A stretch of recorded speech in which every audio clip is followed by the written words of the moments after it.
Hey guys, sorry I can't be there today. I'm in Florida right now. But anyways, our group did a report on Latino culture, and I researched whether or not it's a collectivistic or individualistic culture, and also how they deal with interpersonal conflict. What I found out is that Latinos are defined as a collectivistic culture, and collectivism is defined as a culture that emphasizes community, collaboration, shared interests, harmony, the public good, and avoiding embarrassment.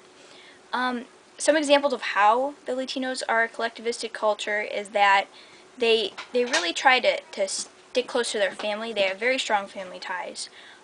One example of this is that the eldest daughter in a Latino family is usually the one who is assumed to take care of the aging parents, which is very different than America. And tons of families don't operate that way, but in a Latino culture, that is normal for the eldest daughter to take care of the aging parents. Also, when Latinos immigrate here to America, they find that it's less stressful for them to adhere to their roots. They still eat the Latino food, they speak to each other in their native language, and they also find that it's easier when they watch the Latino television shows or listen to the Latino radio stations. They find that it's a lot less stressful in that way instead of trying to conform to our society, which is very different from theirs. Because Latinos have a collectivistic culture, they deal with conflict differently than we do. The males in Latino society have a dominant role in the family. They are the sole provider and decision maker. And women have a more subservient and sacrificial role. In fact, they see their role as a mother as being a higher priority than that of being a wife.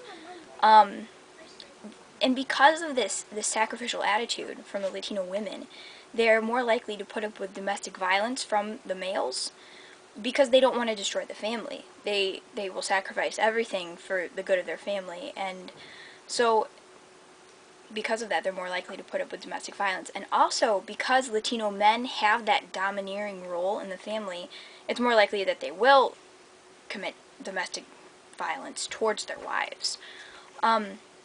Also, the Latino men and women, not so much to strengthen their marriage, but to strengthen their family because they don't want to rip apart their family. Family is very important to Latinos, and because of this, they will go and get counseling or go and try to get along with each other just for the sake of the family and just for the sake of strengthening the family.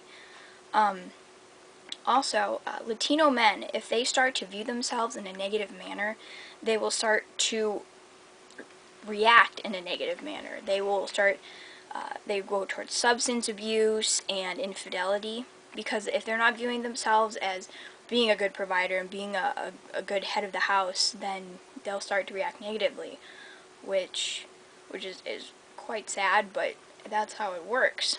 So Latinos have definitely have a very different culture. They have it's really a lot opposite of ours. In that they need each other. The women, they can't just divorce their husbands and go off and get a job and take care of themselves because they're completely dependent on their husbands. And that's a lot different from our society, which I thought was really interesting. But anyways, that's my research on the collectivist and individualism and how they deal with conflict.